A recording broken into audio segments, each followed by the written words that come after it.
So this is what scares me. Now I've gone through this before and I was brought to the hospital weekly. There was always something and obviously nobody wanted to hire me while I was bleeding on the side of the road, having to wear a pair of underwear, then a pair of pajamas, then a pair of jeans over those pajamas, and then a pair of shorts over those tight jeans. Now, I would wear the shorts underneath the jeans, except for they don't work that way. I tried. If the shorts are kind of like large around the knee area, it won't fit under the jeans because most jeans are pretty narrow. Figured that out from freezing to death enough. If you try to wrap yourself with a blanket over that, people won't hire you in town. You fucking kidding me? And I'm not allowed to drive until my father takes responsibility for how he made me disabled during childhood. Once when he does that, I'm allowed to drive and get epilepsy medication. But because my father doesn't want to take responsibility for his actions, I'm left in some fairy tale fantasy made by his wife. Whenever I go to the doctors, they need to know what my disabilities are. When I go to Social Security, they need to know what my disabilities are. When I go to work, they need to know what my disabilities are. And if they don't know, and I'm found bloody on the ground, or a customer sees me fall on the floor and have a twitch and go unconscious for 5 minutes and then come to, they want to call an ambulance on me. And then I get in the ambulance, I go to the hospital. The hospital's like, we don't have anything on this. And he's a bumbling idiot. And then they release me. Then I try to go back to work. Work says we need paperwork. I'm not given the paperwork. I can't go back to work. So I change jobs. And then we just repeat. Now this has been happening since age 7. Now I did not make my mother make these choices. As much as my father tries to just blame all his problems on me, like, oh, why did we go to Texas? It's all Zach's fault. He was 7 years old and he wanted to go to Texas, so we went. Okay, how about the next one? Why does Zach have problems with his coordination at age 7? Now, I wasn't born with them. All I was born with is ADHD. But by the age of 10, I had anxiety, PTSD, and a neurological disorder. And why was I speaking at age 7 about my mother giving me medicine and me losing my vision and having something happen to me? Was that because I had some game to play? Have I spent the last 25 years playing some childish game like my father tries to pretend? No. My mother gave me pills to try to shut me up and change the TV channel. I was an orphan in foster care. She had a mental illness. She liked to do foster care with black kids. Yes, she was a white family and she wanted black children. Part of her mental illness. She also thought that children were out to get her. And she also wanted like us like pets, not as children, as pets. So when I came, she didn't have the energy for an ADHD white kid, but she really wanted a pet white child. So she decided that she was going to foster me, adopt me, but she was going to slow me down when she wanted her way. So, like, if she wanted to watch something on television and it was late, and she just wanted to relax and go to sleep, but she agreed earlier to pick out a movie and watch a movie with me at 5, 6, 7 years old. Now I picked out Batman Mr. Freeze, something my father and mother had no interest in seeing. My mother especially.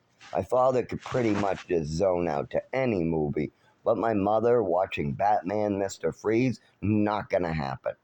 So my mother calls me over to the hallway, time for medicine, about an hour or so before the movie starts. She says, take these pills. I take like 5 pills. There was always a lot of them. And I was taking them dry. My mother said it was okay to take all these pills dry. Now, my mother's nursing friends, who my mother would brag to, look at all the pills I give my son. I am such a good mother giving all these pills to my son. Look at all these pills my son needs. And I would take them dry with no water.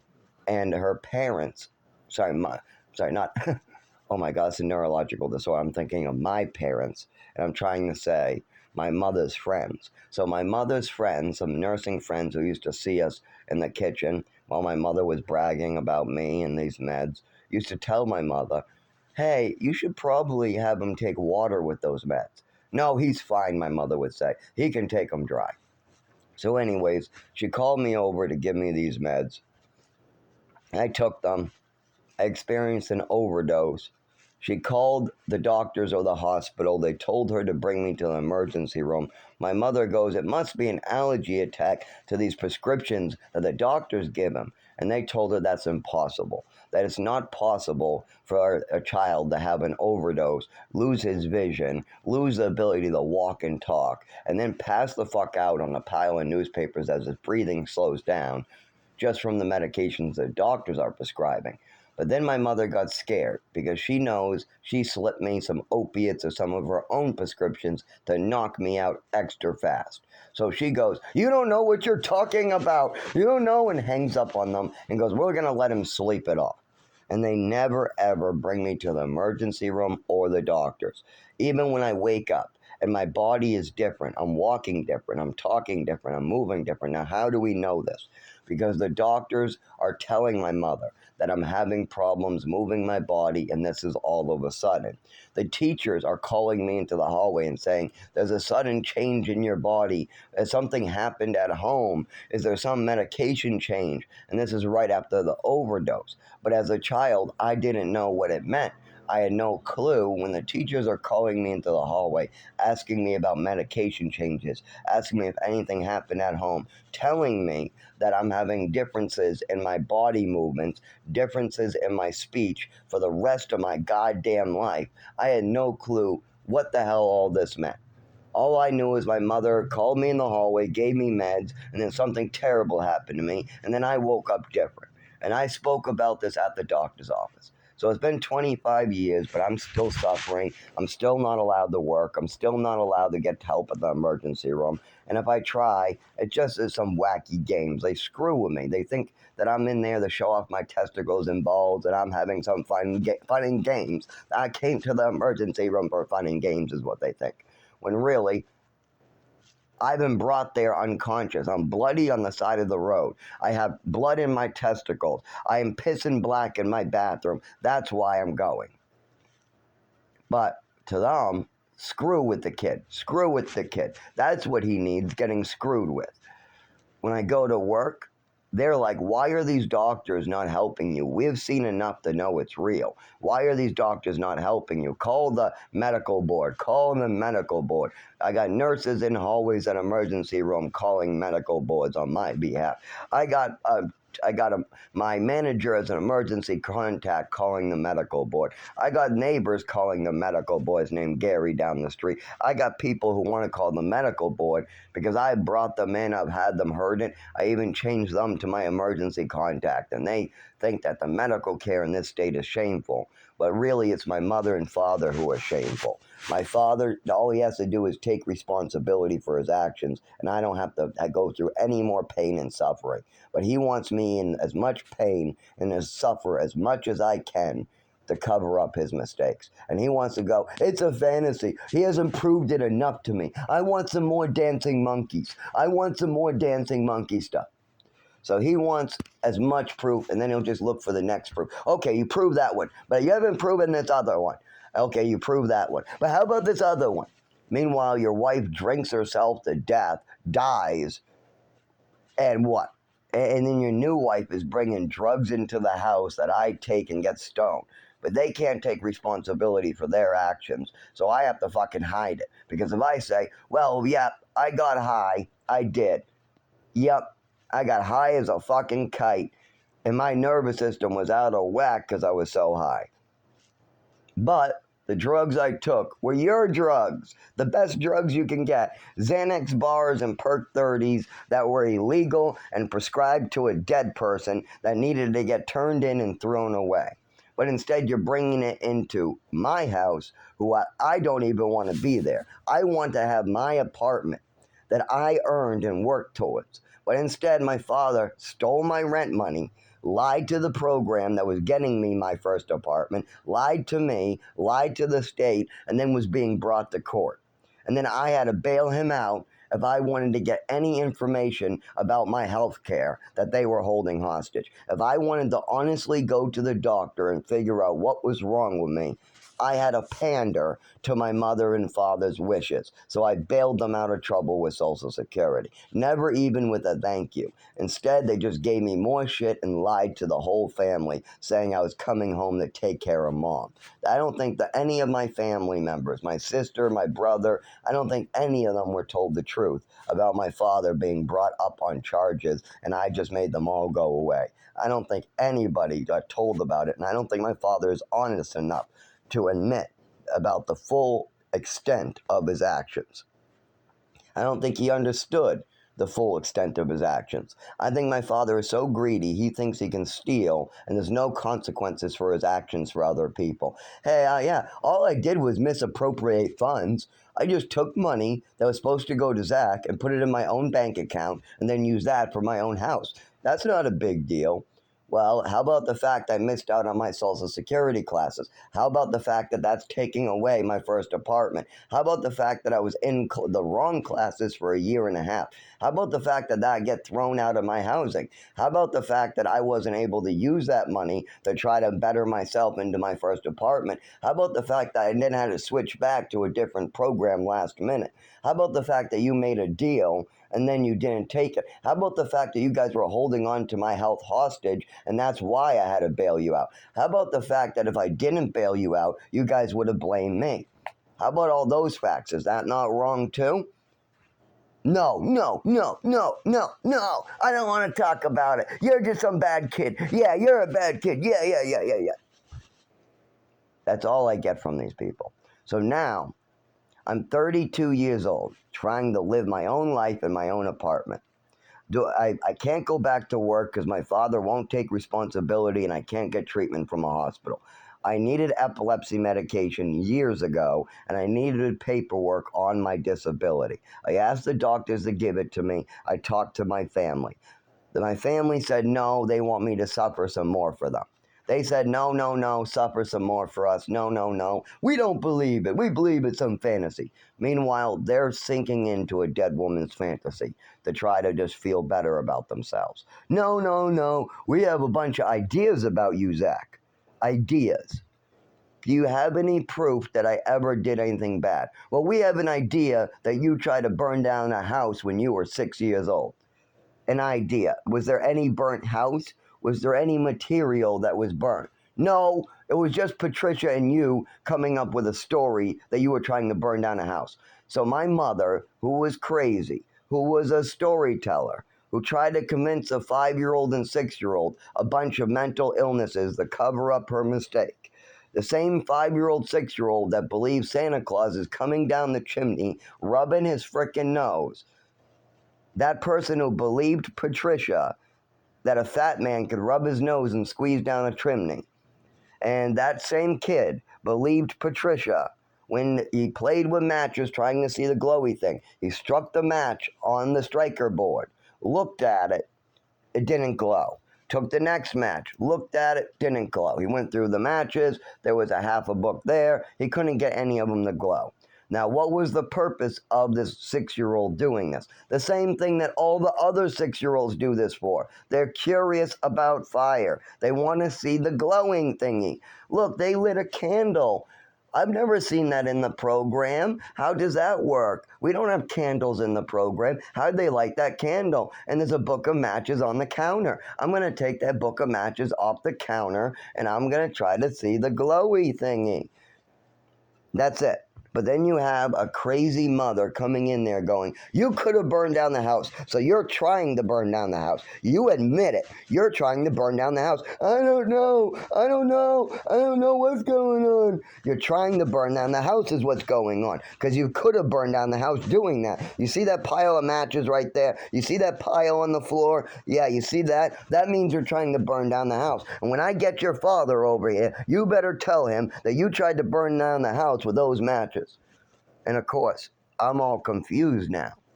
and I'm told to repeat what my mother says. My mother knows best. If she says I have a disease, then I have a disease. If my mother tells a doctor I have some issue, I have that issue. If my mother says Santa Claus is coming down the chimney tonight by rubbing his nose, then Santa Claus is coming down the chimney tonight rubbing his nose. If my mother says a bunny is going to sneak downstairs and drop some eggs, there's a bunny about to come downstairs and drop some eggs. If my mother says the cat is sick and is going to need to run away to fairyland in the clouds, then I think that the cats and dogs are in fairyland in the clouds, when really she's bringing them to be put down or who knows what.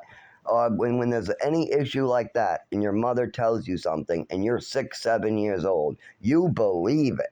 And I was also sheltered. I wasn't allowed to have friends. I wasn't allowed to leave the house. And if I did make any friends, they were cut off because my mother cut off doctors and teachers and moved me around.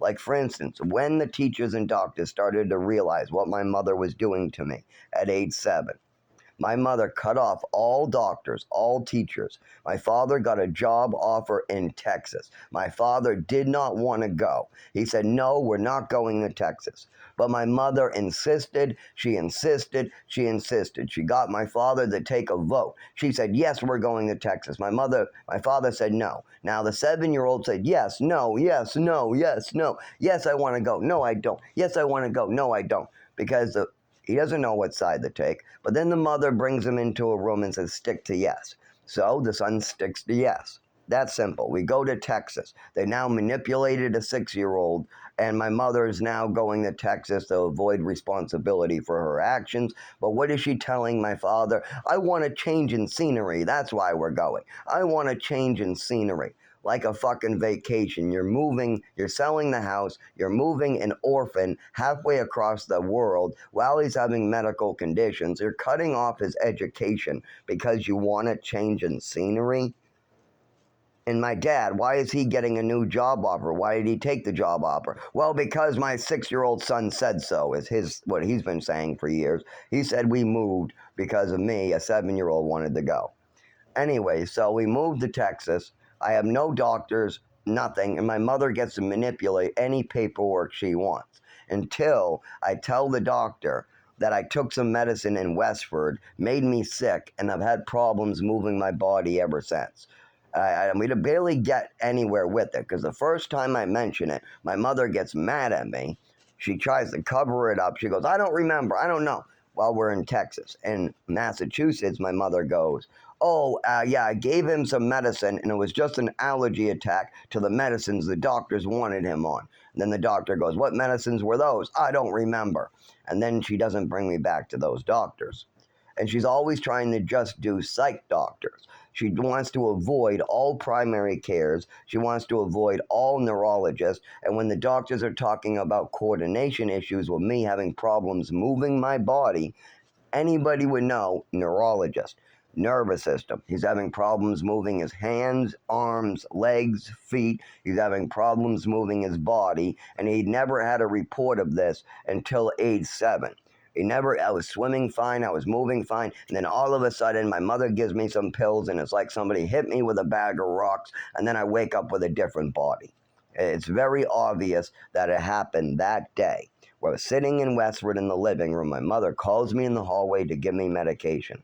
I take the medication, we sit down to watch Batman, and then all of a sudden, all hell breaks loose in my body. I lose my vision, I can't walk, I can't feel my body, I crawl over screaming for help. My mother goes on the phone for help. They tell her to bring me to the emergency room. She realizes she's at fault, so she says, you don't know what you're talking about, hangs up, leaves me to sleep over and overdose. My breathing slows down, I go unconscious, and I wake up with a totally different body. Now at the age of 32, I can put that together as not an allergy attack, as my mother tried to say in the beginning. Later, my mother just said, I don't remember. It's probably a story. I don't remember. It's probably a story. But she did admit to it for the first 3 years I mentioned it. Within 3 years, though, she changed her story to, I don't remember. Of course, one of the old ones, I don't remember, so I can get away with a crime. Yeah, I don't remember robbing a bank, so it never happened. Yeah, let's go with that. I don't remember robbing that bank, so it doesn't count. Yeah. Same thing with my father. If he says he doesn't remember doing it, it doesn't count. I don't remember doing it, so it doesn't count. I don't have to ask for forgiveness for something I don't remember. If I don't remember it and somebody's dying out there, it doesn't count. Is their opinion. So I get to die soon, and today it is about September 15th, 2024. I'm 32 years old, suffering, dying. I just went outside to get fresh air. I had a quick twitch. I had trouble standing up, and my intestines cramped up so I can't pass any bowel movements anymore when my nervous system starts shaking. When I start seizing, and my muscles in my back, spine, and everything start having problems with the cold or flashing lights or weird noises, yeah, my intestines can't relax anymore to pass bowel movements. And after 25 years of this, my body is about to give up. My body can't take any more of what my mother did to me. And plus, my mother drugged me with other drugs that I'm sure damaged me in other fun and interesting ways I'll learn as I get older and older and older. I am sure that the things I experienced at age 7, 9, 12, 14, 18, 20, all these things that I experience from medication issues will get worse. I am sure of it. Like there's one that's my fault. During childhood, I tried to abuse a little cough medicine at about age 16 to 21, about that. Now, nothing dangerous, just pure dextromorphin, no Tylenol, no extra additives, just dextromorphin pure. The gel tablets were the ones I took. They're pills that have dextromorphin pure. That was the one. There was also pure dextromorphin liquid, but it's hard for me to get that down. Now, I admit that, but it didn't do any serious damage. It's not like the doctor said I would be fine. When I went to the emergency room, and they're like, this is our 100th visit. Kids do this all the time. But if you do it too much, you can get enlarged prostate as an adult. So that's one thing I can look forward to for my own problems is an enlarged prostate. But if me taking too much cough medicine a couple times can cause a large prostate, what could happen to me with my mother slipped me her medication a couple times? Because we know she slipped it to me on 3 Halloweens. We know she slipped me medication and caused an overdose that destroyed my body at age 7. We also know she slipped me medication before the adoption party. So we know she was slipping me drugs, but we don't know what those drugs were. I'm pretty sure it was an opiate during the overdose, or maybe it was something that reacted with the other medications like an opiate, but I'll never get to know what damage she did to my body. See, for me, when I chose to take a medication, I know what that medication is. If I chose to take cough medicine, I can read the back and know what risks I'm taking. But me taking meds from my mother, her calling me in a hallway at age 7 saying, take your meds, and then her switching them up and adding and subtracting as she saw fit. And if you don't believe she would do this, just think of her Ipecac punishment that she admitted to. She gave me extra Ipecac as a punishment without consulting a doctor, without even thinking of the consequences of giving extra medication to a child. This is medication that's meant to make you vomit. You measure out a dose to make sure your kid vomits. Now, my mother wanted to punish me for words that came out of my mouth I repeated from another adult. Another adult said, what are you trying to do, commit suicide? And then a week later, I ate a mushroom. My mother asked me what I was doing. I said, eating it like on a pizza. She goes, no, no, no, what are you doing? I said, eating it like on a pizza. She goes, no, no, no, what are you doing? I said, eating it like on a pizza. Then she goes, no, no, no, what are you doing? After asking me like the second or third time, I just repeated again what I said to my nephew. Oh, I think it's called committing suicide. Not understanding the word commitment or suicide. Then my mother asked me, are you trying to kill yourself? I said, no, no, of course not. I'm just trying to eat it like on a pizza. I'm just trying to eat it like on a pizza. Well, my mother goes, no, I think you're trying to commit suicide at 5 years old. She drags me at 5 years old to the bathroom. But the thing is, then she goes, I'm giving you extra Ipecac. And she starts filling up a Dixie cup with a bottle that's empty. She has the cup to her side, like downwards, so any liquid would have flowed out. Not only that, she walks out of the room, grabs the Ipecac, comes back in with the cup sideways, brings up the cup to show me that she has the cup, opens up the cap of the bottle and starts pouring this heavy liquid into the cup. She gives it to me and I drink. Now, I thought Ipecac was powder until I saw this at 5 years old. Then I now know it must be a liquid because I'm seeing it. But I also know that my mother is allowed to give me extra medications. So I've now learned at 5 years old that my mother is allowed to give me extra medications to hurt me. I know that she's crazy. I know that if I don't understand a word like commit or suicide, my mother's going to go nuts and hurt me. So I have to understand every word on earth or I'm going to get hurt. Because I told my mother, I am not trying to kill myself. That is not what I'm trying to do here. I told her the truth about everything. I told her the truth about what was going on. My nephew also told the truth. She said, Zach said he was going to commit suicide after eating a mushroom. And that was what was told to me. The week before, an adult said, what are you trying to do, commit suicide? And I had no clue what I was saying. I had no clue what he was saying. But apparently that's what I'm doing by eating a mushroom. So I repeated it at 5 years old. I was a 5-year-old. And my mother's going nuts in the kitchen. Nuts. Oh, yes, he is. No, he's not. What is he doing? But I told her, I'm trying to eat it like it's on a pizza. I'm trying to eat it like it's on a pizza. Are you trying to kill yourself? No, I'm not. But Seth says you are. Well, I don't know what he's saying. Where he's like 4 years old, I'm like 5 or 6. So she's listening to a bunch of children while she acts like a child. It's kind of like this. We had a child in charge of children that was going mentally ill. We had a giant, crazy child that was going mentally ill in charge of black children, and then she would act like an adult for a show. But when she came home and she was in charge of children by herself, she was just some big child. If we tried to tell her, I did not try to kill myself, I'm eating it like on a pizza. And then she goes to another room and a 4-year-old goes, he said the words commit suicide. Then she makes up a big fantasy in her head. She drags the child to the bathroom and she starts pouring